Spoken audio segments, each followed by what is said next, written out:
বাংলাদেশের মানুষের আস্থা এবং বিশ্বাসের প্রতি জনাব তারেক রহমান।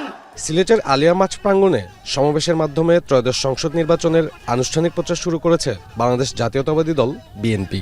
মানুষের হৃদয়ের অভ্যন্তর জনাব তারেক রহমানের আগমনের বার্তা শুনে সিলেটের আপামর জনগণ।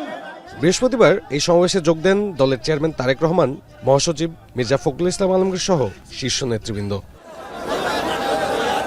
কণ্ঠে স্লোগান, হাতে পতাকা, লাখো জনতার উপস্থিতি জানান দেয় ভিন্ন রকম এক নির্বাচনী আমেজের।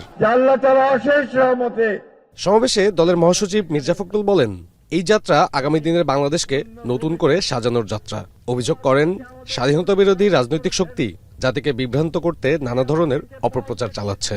আমাদেরকে সাবধান থাকতে হবে এই সমস্ত দল ব্যক্তির হাত থেকে যারা মানুষকে বিভ্রান্ত করতে চায়। আজকে লড়াই এদের বিরুদ্ধে বন্ধুগণ, আজকে নতুন করে সে লড়াইয়ে আমাদের জয়লাভ করতে হবে। এ সময় দেশের কল্যাণে বিএনপির আগামীর পরিকল্পনা তুলে ধরেন বিএনপি চেয়ারম্যান তারেক রহমান। বলেন, গণতন্ত্র পুনরুদ্ধারের পথ বাধাগ্রস্ত করতে চলছে দেশি বিদেশি ষড়যন্ত্র। একটি কুচক্রী মহল এর ভিতরে ষড়যন্ত্র শুরু করে দিয়েছে।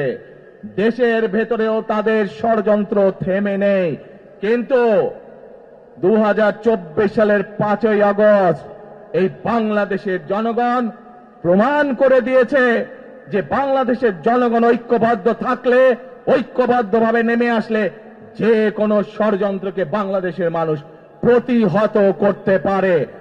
প্রথম নির্বাচনী জনসভায় দেয়া বক্তব্যে তারেক রহমান অভিযোগ করেন, একটি দল ধর্মের অপব্যবহার করে মানুষ ঠকানোর চেষ্টা করছে। এ ব্যাপারে সবাইকে সতর্ক থাকার আহ্বান জানান তিনি।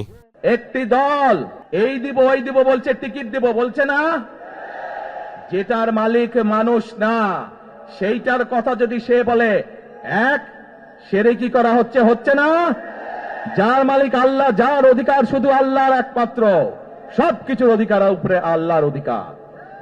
কাজেই আগেই তো আপনাদেরকে ঠকাচ্ছে, নির্বাচনের ফলে তাহলে কেমন ঠকাবে আপনাদেরকে বোঝেন এবার। এদিন মৌলভীবাজার, হবিগঞ্জ, ব্রাহ্মণবাড়িয়া সহ আরো বেশ কিছু সংক্ষিপ্ত সমাবেশ ও পথসভায় অংশ নেন তারেক রহমান।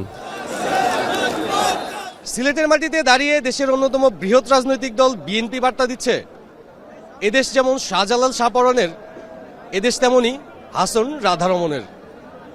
প্রতিশ্রুতি ফুলঝুরি, স্বপ্ন বা আশ্বাস নয়, নিশ্চিত করা হবে এদেশে বসবাসকারী সকল নাগরিকের সম অধিকার। সাব্বির রোজ, এখন, সিলেট।